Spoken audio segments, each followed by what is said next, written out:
देश का आज बजट पेश किया गया। निर्मला सीतारमण ने अपना नवा बजट पेश किया। खैर, क्या क्या हुआ, क्या सस्ता हुआ, क्या महंगा हुआ, टैक्स में क्या बदलाव किए गए, हम आपको बताते हैं।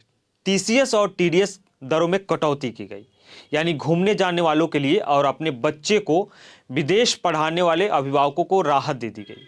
विदेश यात्रा पर या कार्यक्रमों पर बिक्री पर टीसीएस की दर को घटाकर 2% करने का प्रस्ताव किया गया। शिक्षा और चिकित्सा पर उदारीकृत पोषण योजना के तहत शिक्षा और चिकित्सा के लिए विदेश पैसा भेजने पर भी टीसीएस की दर अब 2% होगी। वर्कफोर्स सर्विसेज यानी कार्यबल सेवाओं पर टीडीएस की दर को घटाकर 1 या 2% कर दिया गया। निवेशकों के लिए भी एक सुविधा दी गई। अब डिपॉजिटरी निवेशकों के सीधे फॉर्म यानी 15G या फॉर्म 15H स्वीकार कर सकेंगे, उन्हें अपनी कंपनी को सौंप सकेंगी, जिससे टीडीएस न कटने की प्रक्रिया आसान हो जाएगी। पेनल्टी में बदलाव किया गया है। इस योजना के तहत दंड के जो स्थान पर 30% अतिरिक्त आयकर का भुगतान भी करना होगा। अब थोड़ा सा आपको लेके चलते हैं हेल्थ सेक्टर में क्या क्या हुआ। कैंसर रोगियों को राहत दी गई। कैंसर की 17 दवाएं सस्ती कर दी गई।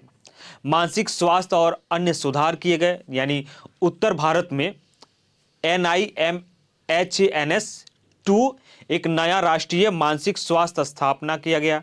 डिजिटल प्रोफेशनल और कंटेंट क्रिएटर्स की मानसिक सेहत पर ध्यान रखा जाएगा। रांची और तेजपुर की स्वास्थ्य संस्थाओं को अपग्रेड किया जाएगा। जिला अस्पतालों में इमरजेंसी और ट्रॉमा केयर की क्षमता 50% बढ़ा दिया जाएगा। आर्टिफिशियल लिम्स बनाने को सपोर्ट मिलेगा। रोजगार और ट्रेनिंग में ये दोनों क्षेत्र, स्वास्थ्य के क्षेत्र में स्किल आधारित नौकरियों को बढ़ावा दिया जाएगा, यानी रोजगार क्रिएट किए जाएंगे, स्किल्स आधारित आपको रोजगार दिया जाएगा। नए प्रोफेशनल्स यानी अगले 5 वर्षों में 1 लाख एलाइड हेल्थ प्रोफेशनल यानी AHP और 1.5 लाख केयर यानी 1.5 लाख केयर गिवर्स को ट्रेनिंग दी जाएगी।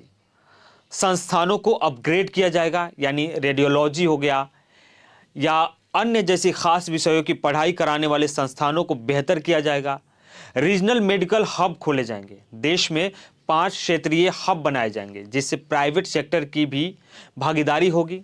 हेल्थ केयर कॉम्प्लेक्स बनाए जाएंगे, यानी नए कॉम्प्लेक्स बनेंगे जहां एक ही छत के नीचे आयुष केंद्र, डायग्नोस्टिक जांच घर, रिहैब और जैसी सुविधाएं मिलेंगी। नए संस्थान यानी देश में नए अखिल भारतीय आयुर्वेदिक संस्थान खोले जाएंगे।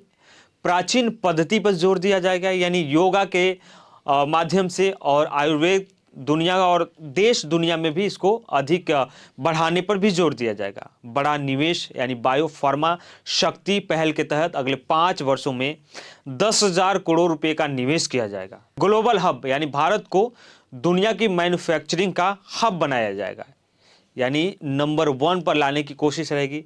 रिसर्च नेटवर्क बढ़ाया जाएगा, यानी देश भर में लगभग 10,000 नई क्लिनिकल ट्रायल साइट्स बनाए जाएंगे ताकि रिसर्च का काम और तेजी से हो सके। तो खैर, ये मोटी मोटी चीज़ें जो हम आपको बजट से बताएं, खैर इस पर आप क्या सोचते हैं, हमें अपनी प्रतिक्रिया ज़रूर दीजिएगा।